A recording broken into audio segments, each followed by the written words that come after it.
Hello students, how are you? In our previous class we completed the topic that was law of conservation of energy, in which we studied that the total energy of a system always remain constant. The total energy of system always remain constant because the energy neither be created nor be destroyed. क्योंकि energy को ना तो create किया जा सकता है ना उसे डिस्ट्रॉय किया जा सकता है. It can transform from one form to another. उसे एक फॉर्म से दूसरे फॉर्म के अंदर अपन ट्रांसफॉर्म कर सकते हैं या चेंज कर सकते हैं. ओके, वहां तक की बात हो गई थी. तो जिसमें अपने पास आया था कि जो डेल्टा ई है, ई के जो है यानी कि काइनेटिक एनर्जी में जो चेंज है वो पोटेंशियल एनर्जी में चेंज के इक्वल होता है. यानी कि जितनी काइनेटिक एनर्जी में चेंज आएगा उतना ही पोटेंशियल में चेंज आएगा, लेकिन अपोजिट. यानी कि काइनेटिक घटेगी तो पोटेंशियल एनर्जी उतनी ही अमाउंट में बढ़ेगी. Got it? यहाँ तक की बात की थी अपन ने, और साथ में ये भी डिस्कस किया था कि जो टोटल नेट चेंज है डेल्टा ई जो है वो कितना होता है, 0 होता है. Got it? आज अपन थोड़ा सा डिसिपेशन ऑफ एनर्जी की बात करेंगे, लेकिन उससे पहले जो अभी तक जो अपन ने पढ़ा यानी कि जो law of conservation of energy है उसमें छोटे से 2 टॉपिक दिए हुए हैं, conservative and non conservative forces. उनको अपन कंसिडर करते हैं. सबसे पहले बात करें कंजर्वेटिव फोर्स किन्हें बोलते हैं. ऐसे फोर्सेस जिनमें जो वर्क डन है या जो चेंज इन काइनेटिक एनर्जी जो है, चेंज इन एनर्जी जो है वो उस पाथ पर डिपेंड नहीं करती जिसे उसे परफॉर्म किया जाता है, केवल इनिशियल और फाइनल पोजीशंस पर ही डिपेंड करे. किन पर डिपेंड करे? केवल इनिशियल और फाइनल पोजीशंस पर ही डिपेंड करे. तो ऐसे फोर्सेस को कहा जाता है conservative forces. Got it? Particular definition में अपन बोले तो बोल सकते हैं अपन व्हेन दैट मैकेनिकल या kinetic energy remains same after the cyclic process, then such forces are called conservative forces. ऐसे फोर्सेस जिनमें जो एनर्जी है साइक्लिक प्रोसेस यानी कि वापस से फर्स्ट स्टेप आ जाए. यहां से ये मान लेते हैं अपन इसकी इनिशियल, यहां से ये कोई वर्क किया जा रहा है, वापस से यहीं पर वो आ गया. Got it? तो ये जो साइक्लिक प्रोसेस है यानी कि ऑब्जेक्ट वापस अपनी इनिशियल पोजीशन पर आ जाए, तो वहां पर उस कंडीशन में अगर एनर्जी का चेंज नहीं हो रहा, अगर एनर्जी का चेंज नहीं हो रहा यानी कि सेम है. अब सेम कब हो सकती है? जब पाथ पर डिपेंड ना हो, पाथ पर डिपेंडेंसी ना हो. Got it? जैसे अपन बात करें, एक स्टोन को यहां से रिलीज किया, ग्राउंड पे आया, अब इसको मैं वापस लेके गया यहां पर, जिसमें हो सकता है मैंने लिफ्ट कर दिया सीधा, या हो सकता है स्टेयर्स के थ्रू लेके गया, या हो सकता है स्लाइड के थ्रू लेके गया. क्या इसके वापस जब मैं इसको यहां से यहां डालूंगा तो क्या कोई चेंज आएगा? नो. पहली बार में जितना अंदर दसा था दूसरी बार में उतना ही दस रहा है, यानी कि एनर्जी तो इसकी सेम है. तो ये जो पाथ है जो साइक्लिक प्रोसेस का, यहां से रिलीज किया है वापस यहां तक आ गया, तो पूरी एक प्रोसेस होगी ना. तो ये जो साइक्लिक प्रोसेस है इसके पाथ पर डिपेंड ना करे, यानी कि इनिशियल और फाइनल जो कंडीशंस हैं उन्हीं पर डिपेंड करे. तो ऐसे जो फोर्सेस हैं उन्हें कहा जाता है कंजर्वेटिव फोर्सेस. कंजर्वेटिव फोर्सेस के अंदर जो मैकेनिकल एनर्जी है वो काइनेटिक और पोटेंशियल के टोटल के इक्वल होती है. जैसे कि ग्रेविटेशनल फोर्स, वो कौन सी कैटेगरी का है? Conservative force. अभी अभी अपन ने देखा. नॉन कंजर्वेटिव फोर्स किन्हें बोलते हैं? जिनमें जो एनर्जी चेंज है या जो वर्क है वो path and initial and final positions पर डिपेंड करे. इनिशियल और फाइनल स्टेजेस, इसके अलावा पाथ पर भी डिपेंड करे. देखो इनमें किस पर डिपेंड था? केवल इनिशियल एंड फाइनल पोजीशंस पर डिपेंड था. लेकिन यहां पर किस पर डिपेंड है? पाथ पर भी डिपेंड करता है. किस पर डिपेंड करेगा? पाथ पर भी डिपेंड करता हो. Got it? क्लियर? अंडरस्टैंड? तो ऐसे जो फोर्सेस हैं उनके लिए बोला जाता है non conservative forces. Particular definition में अपन चलें तो ऐसे फोर्सेस जिनमें मैकेनिकल एनर्जी जो है या टोटल एनर्जी जो है वो हर एक प्रोसेस के बाद कम होती जाए, हर एक प्रोसेस के बाद क्या होती जाए? कम होती जाए। Got it? तो उन्हें क्या कहा जाता है? That are called non conservative force. जैसे सिंपल सा एग्जांपल लें, मैंने किसी एक मटेरियल को लेकर स्पिन किया, स्पिन कर रहा हूं, तो वो धीरे धीरे स्लो डाउन होता जाता है। धीरे धीरे क्या हो रहा है? वो स्लो डाउन, और स्लो डाउन होकर फाइनली रुक जाता है। यानी कि हर एक साइक्लिक प्रोसेस में उसकी एनर्जी कम हो रही है। हर एक साइक्लिक प्रोसेस में क्या हो रही है? उसकी एनर्जी यहां पर कम होती जाती है। Got it? तो चाहे आप इस पैटर्न की डेफिनेशन की बात कर लें या जो मैंने अभी बाद में बोली कि ऐसे फोर्सेस जिनमें जो मैकेनिकल एनर्जी है या जो टोटल एनर्जी है वो हर एक साइक्लिक प्रोसेस से कम होती जाती है, उन्हें कहा जाता है नॉन कंजर्वेटिव। जिनमें ऐसा नहीं होता वो कहलाते हैं कंजर्वेटिव। जो डेफिनेशन दो तरीके से हैं, यहां से भी आप डेफिनेशन बना सकते हो जो इजी है मेरे हिसाब से। ऐसे फोर्सेस जिनमें इनिशियल और फाइनल पोजीशंस पर डिपेंड करे कंजर्वेटिव, जिनमें इनिशियल फाइनल पोजीशन के साथ पाथ पर डिपेंड करे नॉन कंजर्वेटिव, या जिनमें एनर्जी सेम रहती है आफ्टर ईच साइक्लिक प्रोसेस, हर एक साइक्लिक प्रोसेस के बाद सेम रहती है, वो है कंजर्वेटिव।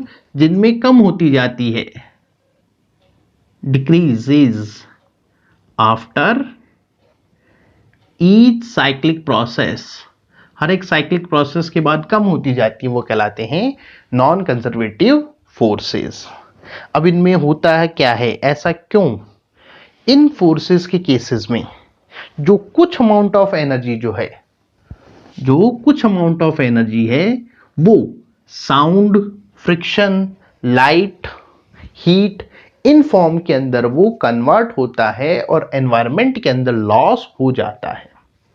इसमें कन्वर्ट हो जाएगा, साउंड में हो सकता है, हीट में हो सकता है, लाइट में हो सकता है, उन फॉर्म्स के अंदर वो कन्वर्ट होता जाता है। इसलिए हर एक प्रोसेस में एनर्जी कम होती जाती है। अब ध्यान रखने की बात है, law of conservation of energy तो यहां पर भी फॉलो होगा, लेकिन यहां पर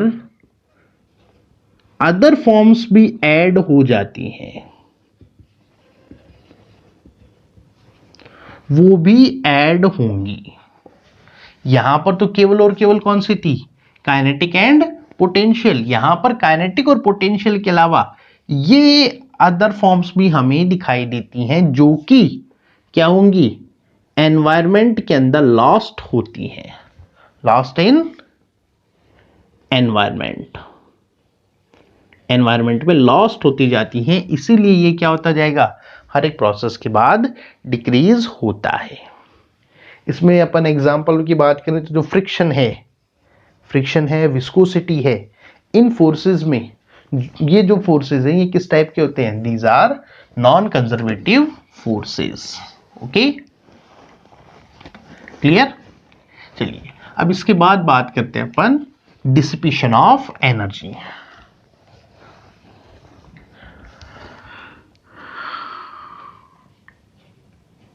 डिसिपेशन ऑफ एनर्जी, एनर्जी का डिसिपेशन। डिसिपेशन का मतलब जिसको हिंदी में अपन बोलते हैं क्षय, लॉस। ओके, जब भी कोई प्रोसेस की जाती है जिसमें हम एनर्जी का वन फॉर्म से दूसरी फॉर्म में कन्वर्ट करते हैं या एनर्जी को हम वर्क के अंदर कन्वर्ट करते हैं, एनर्जी को दूसरी फॉर्म में कन्वर्ट कर रहे हैं, यानी कि एनर्जी जो वन टाइप ऑफ एनर्जी है, इस वन टाइप ऑफ एनर्जी को जब अपन किसी दूसरी टाइप में, अदर टाइप ऑफ एनर्जी में कन्वर्ट करें, या इस एनर्जी को जब अपन वर्क में कन्वर्ट करते हैं, या तो अदर टाइप ऑफ एनर्जी जिसको अपन बोल सकते हैं ट्रांसफॉर्मेशन, या सॉरी ट्रांसमिशन या वर्क के अंदर जो उसका ट्रांसफॉर्मेशन होता है, इस दौरान जो कुछ अमाउंट ऑफ एनर्जी जो है, कुछ अमाउंट ऑफ एनर्जी जो है वो अनडिजायर्ड या अनरिक्वायर्ड फॉर्म के अंदर कन्वर्ट होती है। किसमें कन्वर्ट हो जाएगी? अनडिजायर्ड या अनकन्वर्ट, या सिंपल लैंग्वेज में बोले तो अपन नॉट यूजेबल फॉर्म के अंदर वो कन्वर्ट हो जाती है। Not usable form of energy के अंदर कन्वर्ट हो जाती है। जैसे सिंपली बोलूं कि भाई 100 किलो जूल एनर्जी थी, उसमें से 90 किलो जूल एनर्जी वर्क में कन्वर्ट हो गई, या 90 किलो जूल एनर्जी दूसरी फॉर्म में कन्वर्ट हो गई, और 10 किलो जूल जो है वो ऐसी फॉर्म के अंदर कन्वर्ट हो गई जो हमारे लिए यूजेबल नहीं है, जिसके लिए हम उसका यूज नहीं कर रहे। तो ये जो लॉस होता है नॉन यूजेबल फॉर्म के अंदर, जो उसका लॉस है, इसी को बोला जाता है that is called dissipation of energy. क्या बोलते हैं उसको अपन? Dissipation of energy. जैसे सिंपल सा एग्जांपल ले, बर्निंग ऑफ फ्यूल। फ्यूल को अपन ने बर्न किया, मान लीजिए जैसे कोयल को अपन बर्न कर रहे हैं, कोयले को, तो कोयले को जब अपन बर्न करते हैं तो जो मेजर अमाउंट है उसकी एनर्जी का, इसमें जो एनर्जी है उसका मेजर अमाउंट हीट के अंदर कन्वर्ट हो गया, that is major form of energy. लेकिन इसके अलावा आपने देखा होगा कि कोयले के साथ लाइट भी क्रिएट होती है, बर्न आउट होने पर लाइट फॉर्म भी तो क्रिएट होती है। तो ये जो लाइट फॉर्म है, जो माइनर जो लाइट फॉर्म जो है, ये हमारे लिए अनडिजायरेबल है, क्योंकि हमने कोल को बर्न किया है एनर्जी के लिए, ना कि लाइट के लिए। कोयला हम लाइट वो ऐसे कोई मशाल थोड़े लेके चलते हैं, तो वो तो हमारे लिए अनयूजेबल फॉर्म है। लाइट चाहिए तो हम इलेक्ट्रिसिटी यूज कर लेंगे। Got it? क्लियर? या इसी तरह से आपने ये देखा होगा कि जब अपन इलेक्ट्रिक फैन को रन करते हैं, रनिंग ऑफ इलेक्ट्रिक फैन, तो उस कंडीशन में बहुत बड़ा अमाउंट जो है वो तो मैकेनिकल एनर्जी के अंदर, जो उसकी मैकेनिकल एनर्जी है उसमें कन्वर्ट हो गया, जो हमें क्या दिखाई देता है? मोशन की फॉर्म में अपने को दिखाई दे रहा है, फैन घूम रहा है। लेकिन आप लोग ये भी जानते हैं कि वो गर्म भी हो जाता है, यानी कि हीट फॉर्म भी क्रिएट होती है। तो ये जो हीट है ये हमारे लिए क्या है? अनयूजेबल। हम इसके लिए थोड़ी यूज किया है, या हमारे लिए क्या है? That is undesired. Undesired unusable form है। इसी तरह से यहां पर ये अनडिजायर्ड थी, तो ये जो फॉर्म्स में जो कन्वर्जन हो रहा है एनर्जी का, उसी को क्या बोला जाता है? That is called dissipation of energy. किसमें कन्वर्ट होता है? डिसिपेशन ऑफ एनर्जी के अंदर कन्वर्ट होता है। इसीलिए एक स्टेटमेंट दिया जाता है कि देयर इज नो इंस्ट्रूमेंट, कोई भी जो इंस्ट्रूमेंट है या कोई भी जो इंजन है या कोई भी जो सिस्टम है वो 100% एफिशिएंट नहीं है। 100% एफिशिएंसी जो है वो नहीं होती किसी भी सिस्टम की, यानी कि वो अपनी टोटल एनर्जी को टोटल वर्क में या टोटल एनर्जी को किसी दूसरी फॉर्म के अंदर वो कन्वर्ट नहीं कर सकता। उसका कुछ ना कुछ फॉर्म जो है, उसकी जो टोटल एनर्जी है उसका कुछ ना कुछ फॉर्म जो है वो अनडिजायरेबल या जो अनवांटेड फॉर्म है उसके अंदर कन्वर्ट होता है और एनवायरनमेंट के अंदर वो लॉस हो जाता है। Got it? ये क्वेश्चन पूछा जा सकता है कि क्या एक 100% एफिशिएंसी का सिस्टम या इंजन बनाया जा सकता है? द आंसर इज नो, नहीं बनाया जा सकता। जो मैक्सिमम एफिशिएंसी जो अपन देखते हैं इंस्ट्रूमेंट्स की वो अप्रोक्सीमेटली 40 to 50%, 40% थियोरेटिकली तो 40% मैक्सिमम है। Got it? तो डिसिपेशन ऑफ एनर्जी। अब यहां पे बात करते हैं किन फॉर्म्स के अंदर वो होती है। सबसे पहले जो फॉर्म है that is heat energy, heat की फॉर्म में। जब भी कोई वर्क किया जाता है तो अपन जानते हैं मैकेनिकल वर्क जब भी परफॉर्म किया जा रहा है तो हमें फ्रिक्शन या रेसिस्टेंस उनको फेस करना पड़ता है। इसको फेस करना पड़ेगा, या तो फ्रिक्शन होगा, क्योंकि पर्टिकुलर यहां पर अपन इलेक्ट्रिकल एनर्जी की बात करेंगे, तो इलेक्ट्रिकल एनर्जी अपन पर्टिकुलरली टारगेट कर रहे हैं, तो क्या है, दैट इज रेसिस्टेंस। ओके, तो जब भी कोई वर्क किया जाता है, whenever any work is done, then friction और रेसिस्टेंस, फ्रिक्शन और जो रेसिस्टेंस जो है वो उस सिस्टम की एफिशिएंसी को या कैपेबिलिटी को रिड्यूस कर देते हैं, यानी कि 100% वो वर्क नहीं कर पाता। Got it? अब ये जो उसमें रिडक्शन हो रहा है, जो ऑब्स्टिकल्स जो आ रहे हैं रेसिस्टेंस की फॉर्म में या फ्रिक्शन की फॉर्म में, उनको ओवरकम करने के लिए या उनको पार करने के लिए जो सिस्टम है, जो सिस्टम जो है हमारा, वो वर्क करता है। क्या करेगा? वो वर्क करेगा। और यही जो वर्क है, जो उस डिस्टरबेंस या ऑब्स्टिकल या हिंड्रेंस को ओवरकम करने के लिए किया जाता है, it appear in the form of heat. किसकी फॉर्म में अपीयर होता है? हीट की फॉर्म में अपीयर होता है। जितने भी मैकेनिकल इंस्ट्रूमेंट्स हैं जहां पर मोशन वगैरह है, या जो इलेक्ट्रिकल इंस्ट्रूमेंट्स हैं, उनमें सबसे बड़ा जो लॉस होता है एनर्जी का, वो किसकी फॉर्म में है? हीट की फॉर्म में। यानी कि सिंपल लैंग्वेज में अपन बोल सकते हैं लार्ज अमाउंट ऑफ एनर्जी जो है is dissipated in the form of heat. किसकी फॉर्म में? हीट की फॉर्म के अंदर डिसिपिएट होती है या लॉस हो जाती है, जो हमारे लिए कोई यूजेबल नहीं है। जैसे इसमें अब एग्जांपल लें, इलेक्ट्रिक बल्ब। इलेक्ट्रिक बल्ब के अंदर जो बहुत लार्ज अमाउंट ऑफ एनर्जी जो है, उसका मेन काम तो क्या है? लाइट देना। लेकिन उसका जो बहुत बड़ा जो पोर्शन है वो किसकी फॉर्म में कन्वर्ट होता है? हीट की फॉर्म में। किसकी फॉर्म में? हीट की फॉर्म के अंदर कन्वर्ट होता है और एनवायरनमेंट में लॉस हो जाता है। आपने इलेक्ट्रिक बल्ब देखा होगा, थोड़ी देर चलने के बाद जब उसको हाथ लगाते हैं, लगाना मत, बहुत ज्यादा गर्म होता है। या मरकरी के पास अपन जो अपन लोकल लैंग्वेज बोलते हैं high mask light, halogen mask जो लाइट्स हैं, उनके पास आपने कभी गए हैं तो आपको पता होगा कि वहां बहुत गर्मी महसूस होती है। Y?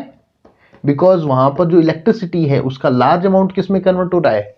Into heat form. Got it?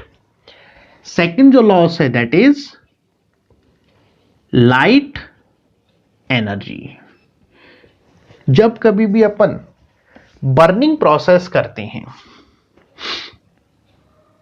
जब कभी भी बर्निंग प्रोसेस जो परफॉर्म की जाती है, तो बर्निंग प्रोसेस के अंदर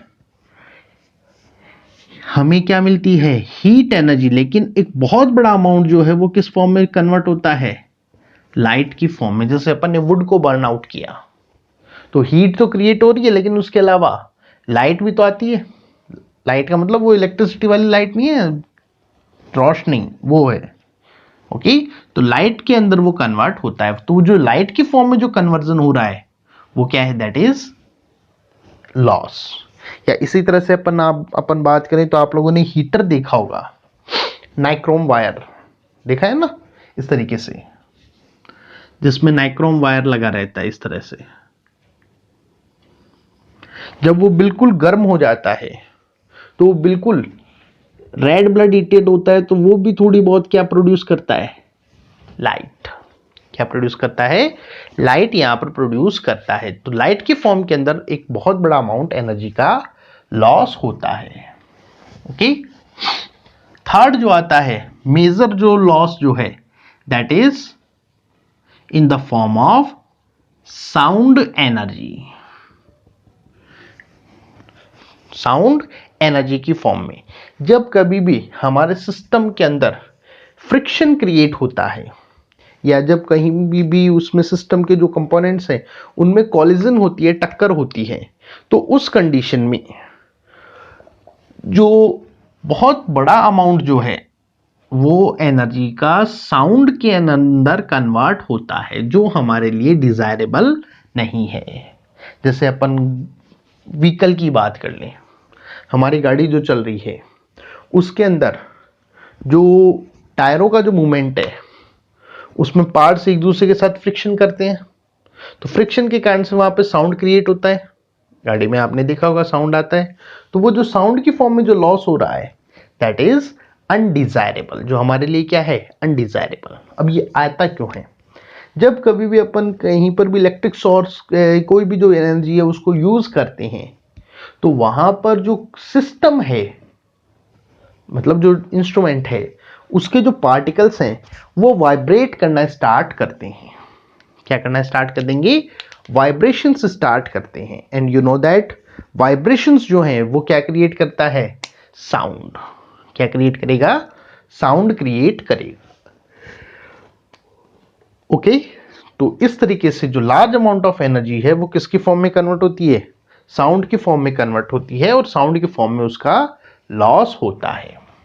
अब इन सभी टाइप के लॉसेस को अपन एक एग्जांपल के थ्रू, अपन जो हमारी डेली लाइफ का एग्जांपल है उससे अपन इस चीज को समझ सकते हैं। अपन कंसिडर कर रहे हैं इलेक्ट्रिसिटी जनरेशन, इलेक्ट्रिसिटी जनरेशन या प्रोडक्शन एंड ट्रांसमिशन। जो इलेक्ट्रिसिटी का प्रोडक्शन है और वहां से लेकर हमारे घर तक जो इलेक्ट्रिसिटी पहुंचती है, हमारे घरों तक जब इलेक्ट्रिसिटी जब पहुंचती है, तो इसमें किस तरीके से उसका लॉस होता है। इलेक्ट्रिसिटी प्रोडक्शन के लिए अपन जनरली क्या यूज करते हैं? जैसे न्यूक्लियर पावर प्लांट्स हैं जहां पर अपन इलेक्ट्रिसिटी प्रोड्यूस करते हैं। नॉर्मली क्या है? Nuclear power plants, nuclear power plants या फिर है थर्मल, या जिनको पर्टिकुलरली बोलूं तो मैं that is coal power plants,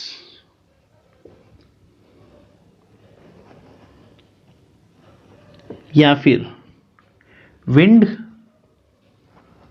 power plants, PP समझ जाओगे ना, या फिर क्या है, हाइड्रो पावर प्लांट्स।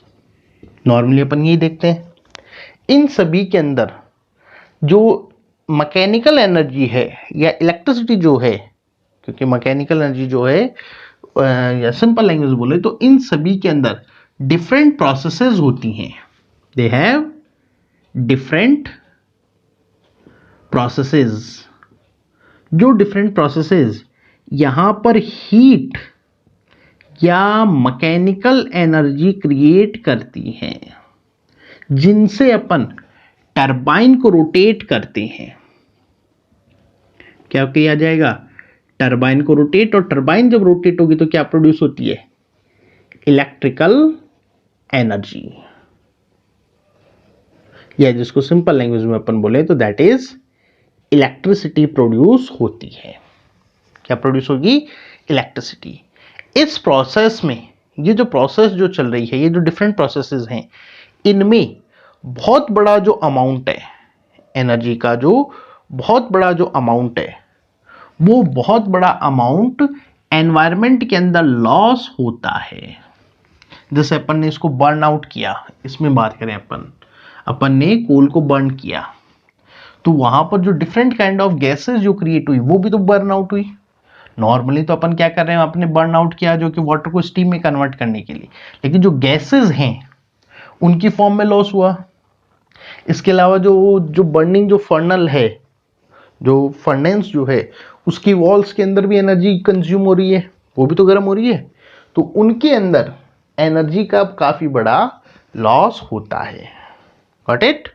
तो लॉस जो यहाँ पर प्रोड्यूस होता है। इसके अलावा जो हीट जो है, ये हीट नॉर्मली अपन क्या करते हैं, यहाँ पर वाटर को स्टीम में कन्वर्ट करते हैं, और स्टीम जो है वो टरबाइन को रोटेट करती है, फिर उसको कूलेंट से अपन वापस कूल डाउन करते हैं। तो यहां पर जब स्टीम ने टरबाइन को रोटेट कर दिया, जब हम उसको कूल कर रहे हैं तो डेफिनेटली उसका टेम्परेचर हाई है, तो क्या पूरा का पूरा उस टरबाइन को रोटेट करने में यूज हो गया? नो। जैसे ही स्टीम का टेम्परेचर डाउन हुआ, प्रेशर कम हुआ, जब वो टरबाइन को रोटेट नहीं कर पा रहा, तब अपन क्या कर रहे हैं, उसको वापस ठंडा करके वापस गर्म कर रहे हैं। तो कुछ ना कुछ अमाउंट तो अभी भी यहां पर लॉस हो ही रहा है। Got it? क्लियर? ओके, तो यहां पर कुछ जो पार्ट है वो लॉस होता है। क्लियर? अब यहां पर जो इलेक्ट्रिक एनर्जी जो बनेगी जनरेटर से या जो क्रिएट होती है, वो इलेक्ट्रिकल एनर्जी चार्ज को मोशन कराती है, यानी कि काइनेटिक एनर्जी के अंदर वो कन्वर्ट होती है। और ये काइनेटिक एनर्जी जो है, ये काइनेटिक एनर्जी की फॉर्म के अंदर जो इलेक्ट्रिकल एनर्जी है, ये किसमें, चार्ज को मोशन कराएगी।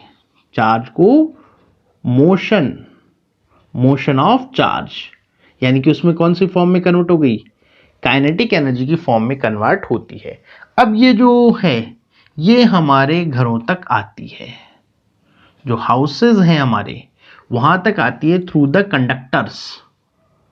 जो कंडक्टर्स हैं, यानी कि सीधा सीधा बोलो तो इलेक्ट्रिसिटी के जो वायर हैं, इलेक्ट्रिसिटी वायर्स जो हैं कि खंभों पे लगे हुए हैं ना, उन इलेक्ट्रिसिटी वायर्स के थ्रू हमारे घरों तक पहुंचती है। इस प्रोसेस में भी बहुत बड़ा जो अमाउंट है वो लॉस होता है।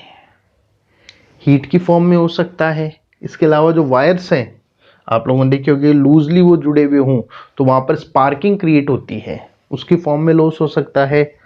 और आपने साउंड भी सुना होगा, जो हाई टेंशन लाइंस हैं खेतों से जाती है, उनमें आपने देखा होगा तो साउंड क्रिएटेड होता है, तो दैट इज उसकी फॉर्म में भी लॉस यहां पर होता है। अब आते हैं हमारे घरों के अंदर, घरों तक पहुंच गई। अब घरों के अंदर अपन इसका use different kind of functions में अपन करते हैं। जैसे कि अपन बात करें घरों के अंदर, अपन ने इलेक्ट्रिक बल्ब के अंदर इसका यूज किया, तो इलेक्ट्रिक बल्ब के अंदर जो हीट क्रिएट है, हीट एनर्जी जो क्रिएट हो रही है, उसकी फॉर्म में लॉस हो रहा है, क्योंकि हमने इलेक्ट्रिक बल्ब को हीट के लिए थोड़ी यूज किया है। या हमने जो फैन अपन रन आउट कर रहे हैं, तो फैन जब रन आउट कर रहा है तो जो साउंड जो क्रिएट हो रहा है, फैन की रनिंग के दौरान जो साउंड यहां पर क्रिएट हो रहा है, उस साउंड की फॉर्म में हमारे लिए लॉस हो रहा है। Got it? तो हमारे जो हाउस होल्ड जो हैं, डिफरेंट काइंड के जो हाउस होल्ड जो हैं, उनके अंदर जब ये ट्रांसमिशन होता है तो जो एनर्जी, जो इलेक्ट्रिसिटी या कोई भी जो एनर्जी है, वो अलग अलग फॉर्म्स के अंदर डिसिपिएट होती है। तो जितनी हम यहां से स्टार्ट से लेकर चले थे, क्या वो फाइनली हम जो पर्टिकुलर फंक्शन करना चाहते हैं, जैसे कि इलेक्ट्रिक बल्ब से अपन लाइट चाहते हैं, या फैन के अंदर अपन मोशन चाहते हैं, यानी कि मैकेनिकल एनर्जी अपन चाहते हैं, उसकी फॉर्म में क्या कन्वर्ट हो रही है, दैट इज नो। जो हमारे लिए यूजेबल फॉर्म्स थी उनके अंदर जितना हम लेके चल रहे हैं उतना हो ही नहीं पाता। सबसे बड़ा लॉस तो यहां पर होता है, जैसे मैंने स्टार्टिंग में बोला था, 40% ही अपन इनके अंदर जो भी अपन प्रोसेस कर रहे हैं, जैसे न्यूक्लियर पावर प्लांट में जो न्यूक्लियर एनर्जी है, कोल के अंदर जो केमिकल एनर्जी है, या विंड के अंदर जो काइनेटिक एनर्जी है, या हाइड्रो पावर के अंदर जो पोटेंशियल एनर्जी है, उसका 40% ही इलेक्ट्रिकल एनर्जी में कन्वर्ट हो पाता है। और उसका भी बहुत बड़ा पोर्शन जो हमारा जो इंस्ट्रूमेंट है, जहां पर अपने को यूज करना है, जहां पर अपने को यूज करना है, अवेलेबल जो फॉर्म है उसमें बहुत कम कन्वर्ट हो पाता है। मोस्ट ऑफ द पार्ट जो है वो किसकी फॉर्म में कन्वर्ट होगा, अनयूजेबल फॉर्म के अंदर कन्वर्ट होता है। प्लस हम भी कुछ कम नहीं है, हम भी बहुत सारी एक्टिविटीज ऐसे करते हैं, जैसे कि फैन है, साउंड क्रिएट कर रहा है, फैन साउंड क्रिएट कर रहा है, हो सकता है उसका कोई अंदर वाला पार्ट लूज हो गया, अंदर वाला पार्ट क्या हो रखा है, उसका लूज हो रखा है, या जो बेयरिंग बोलते हैं, आपने देखा होगा फैन के अंदर लगी रहती है, वो पुरानी हो गई, हम उसको बदला नहीं रहे, पड़ा है बस, कोई बात नहीं, आवाज ही तो कर रहा है, आवाज तो दे ही रहा है, ये हमारी सोच होती है। तो उसके अंदर जो थोड़ा बहुत जो कन्वर्जन जो हो रहा था वो भी बहुत ज़्यादा नहीं हो पाता, यानी कि वो भी कम हो जाता है। Got it? तो इस तरीके से जो एनर्जी का जो प्रोडक्शन और ट्रांसमिशन है उसमें एक बहुत बड़ा अमाउंट जो है वो लॉस होता है, और जो टोटल केमिकल एनर्जी जो अपन ने कोल की यूज की, या जो टोटल न्यूक्लियर एनर्जी, या टोटल जो काइनेटिक एनर्जी है, या जो टोटल हाइड्रो पावर प्लांट की जो टोटल पोटेंशियल एनर्जी है, उसका वेरी वेरी फ्यू अमाउंट, बहुत कम अमाउंट जो है वो हमारे लिए यूजेबल फॉर्म, यानी कि बल्ब के अंदर लाइट एनर्जी या फैन के अंदर मैकेनिकल एनर्जी में कन्वर्ट होता है। बाकी जो है वो एनवायरनमेंट के अंदर लॉस होता है। Got it? क्लियर? अब इसको तो हम नहीं कर सकते, लेकिन हमारे घरों के अंदर जो लॉस हो रहा है वो तो हम मिनिमाइज कर सकते हैं। वो तो हम क्या कर सकते हैं? मिनिमाइज कर सकते हैं। Got it? क्लियर? तो वो कैसे मिनिमाइज किया जाता है, हमें क्या क्या करना चाहिए इसके बारे में, यानी कि जो रिड्यूस द एनर्जी डिसिपेशन, वो डिस्कस करेंगे अपन in next class. Okay, I think theoretical portion था ये पूरा। आई थिंक आप it is clear in your mind. अपने को क्वेश्चन पूछे जाते हैं इस पर कि किस तरीके से एनर्जी का लॉस होता है। क्वेश्चन डायरेक्ट जैसे ये दे दिया, how the dissipation of energy occurs in electricity production and transmission. तो ये जो पैराग्राफ जो अपन ने डिस्कस किया वो अपने को वर्ड्स में अपने को डिस्क्राइब करना होता है। अब इसके कोई हार्ड एंड फास्ट वर्ड्स नहीं है कि भाई जैसा लिखा हुआ है वैसे ही, अपनी मर्जी से। अपनी मर्जी का मतलब ये नहीं है कि पहले आप सीधा यहाँ आ जाए, इसको सिंपल अपनी लैंग्वेज में अपन पैराग्राफ टाइप में अपन उसको लिख सकते हैं। Okay, thank you.